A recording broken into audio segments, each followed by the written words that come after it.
Hi everyone and welcome to my channel and to this little time-lapse version of a sparrow in a very pretty hydrangea bush. I hope that you enjoy this. There will be a full series of real-time tutorials coming from this over on my Patreon if you'd like to paint along with me. But as always, I'll try to give you lots of info here in the time-lapse too, so I hope you enjoy it.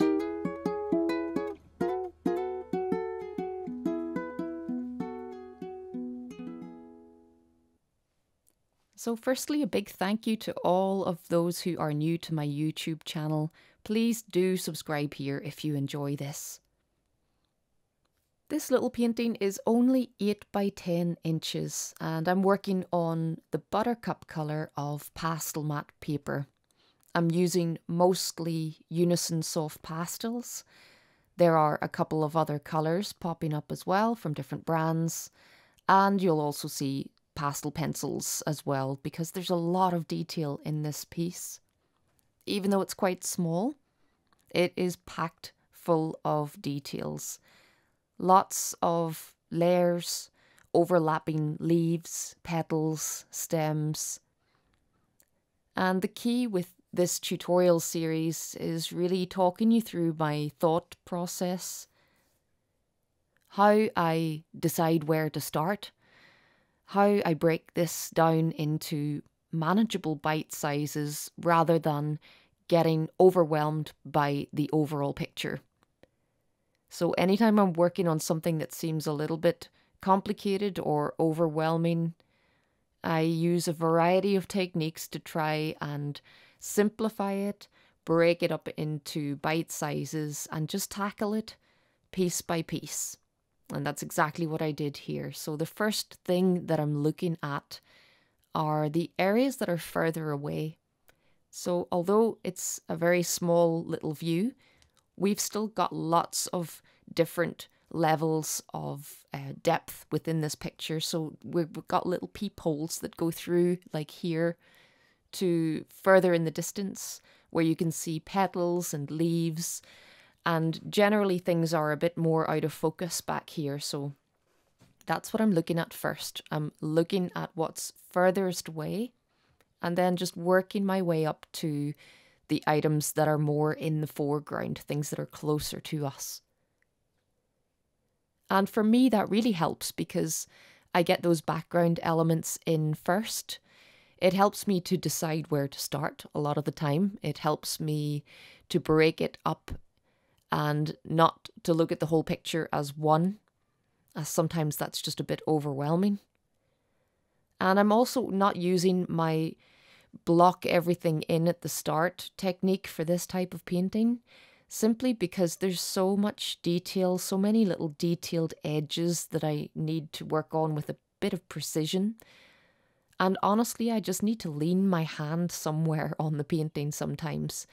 So in general, with this type of detail, I'll work from roughly from the top left down towards the bottom right usually. And it's just about having somewhere to lean my hand that I'm not smudging the pigment that I've already applied.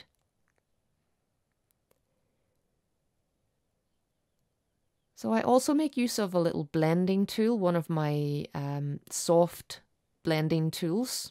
It's made by a company. They're called Soft with 2 Fs. And they're generally used a lot with the pan pastels, but I love to make use of these blenders as well in my work. I blend a lot also with my fingertip. And for anywhere that my fingertip is just a bit too big, a bit too clumsy, then I'll use some of those little sponge soft tools. So I'm just coming more towards the foreground now. This main stem that cuts up the composition just above the sparrow. I really loved how the light kind of filters in on this stem, just creating some spots of light. In fact, that's one of the things that really attracted me to paint this. I really liked how dappled the sunlight is and how it gives us these little pockets of brightness in amongst all of the lovely shadow colours. So the trick with this painting really is to, well, one, take your time, really commit to all of those little layers. Just commit to reveling in the details in this one. I love working in a range of different ways, sometimes a bit more loosely. But for this one, I fully committed to taking my time and just working each little area, and it's quite satisfying to do. But the main thing that I'm doing is trying to clearly distinguish between light and shade, as that is half of the effect in this composition. I really wanted to see, could I capture that dappled, broken light that's just filtering through in some little pockets. I loved how the light hits the sparrow, but also how it affects all of the plant life behind. And so each little section gets quite a lot of my attention as I'm working through this. And as I talked about lots in the tutorial, in the real-time tutorial for this, there are many times when I get a little bit fed up working on one spot, or a little bit overwhelmed by how many veins there are on one leaf. And if that happens, which you'll see plenty of times throughout this small painting, I will just move to another section of the painting, get a little bit of work done there. And if there's a section that I'm struggling with, I'll just leave it alone for a while, come back to it with fresh eyes.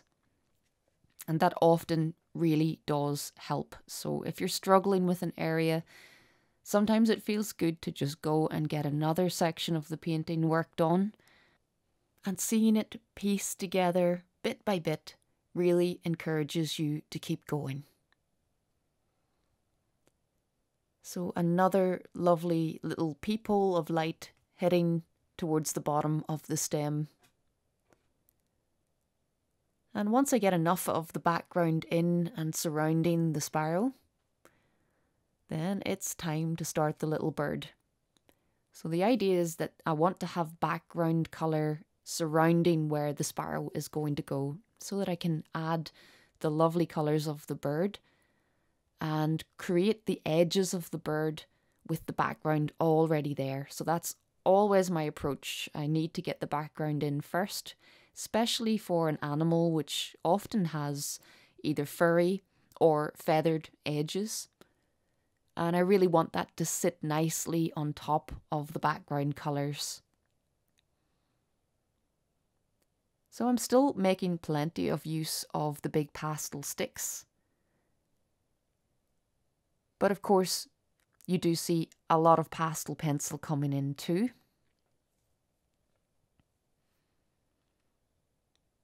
But often I'm breaking down my pastel sticks. Don't be afraid to break them up. Many of my pastel sticks get broken in order to find sharp edges, make smaller details. You can go into quite a lot of detail with just the soft pastel sticks. And for me, it's the sticks that have that strength of colour. The strength of the pigment in the soft sticks is so much stronger than the colour that you get from the pastel pencils. So I'm always making an effort to get the pigment on the paper using the sticks. And then I can move it around, I can neaten edges, I can really tweak at what's on the paper already. And quite often that will be with similarly coloured pastel pencils. So I'm often not putting a huge amount of pigment actually on the paper from the pencils. Sometimes I'm really just using them as a neatening tool, a blending tool. So I start to work down the back of the little bird, and in order to capture that dappled sunlight, you've really got to think about a slightly different palette for each section. So I have colours here that I'm only using on the sunlit sections of the bird, and then alternative colours that I'm using within the shadows. So if you don't adjust your colour palette between the sunlit areas and the shadow areas, you won't get that contrast in the lighting. And I really love to almost exaggerate that contrast in a painting, really exaggerate the lighting effect in my painting. And a lot of it is all about your colour choices. So that's something that I talk about lots in all of my tutorials, because the colour choices and the way I'm thinking about colour is usually key to what I'm trying to paint.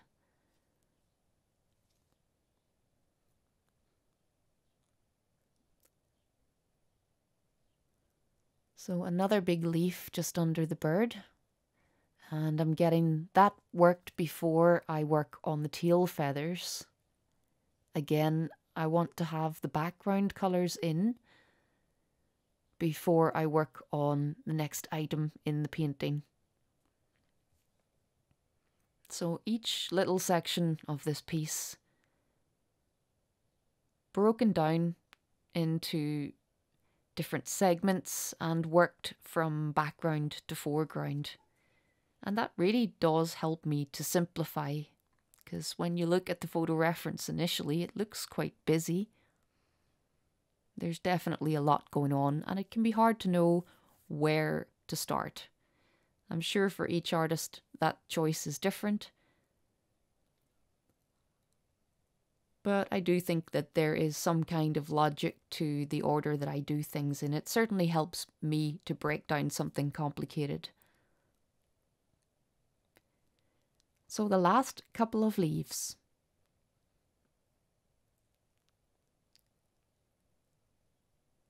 And although they are right here in the foreground, my aim for this painting all along was to make sure that we don't lose the focus on the little sparrow itself.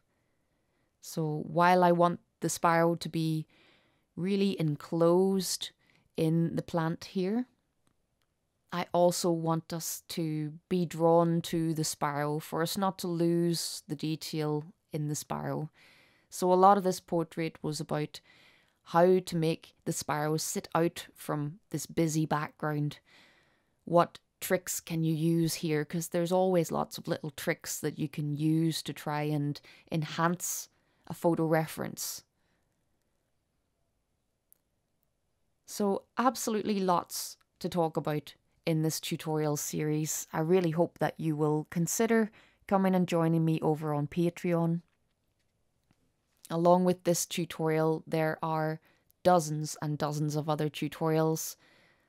I've had my Patreon channel since 2018, so there are tutorials from all of those years that you will gain instant access to. But I'm really hoping that some of my patrons have a go at this one. I've got some beautiful bird photo reference to share with them. And I'm definitely intending to paint a few more birds myself.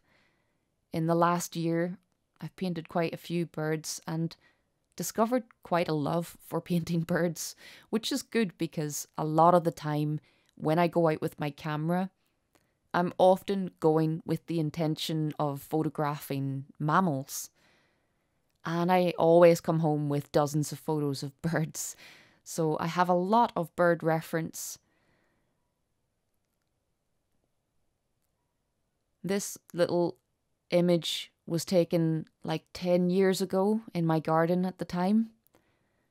And it's been sitting in a folder ever since. So I must go and have a look through some other folders of bird reference because I'm really enjoying painting them. I hope that you've enjoyed seeing this one come together. It was a real pleasure to work on. And please do subscribe here on my YouTube channel if you enjoyed this. But thanks very much for watching, and until next time, happy pasteling.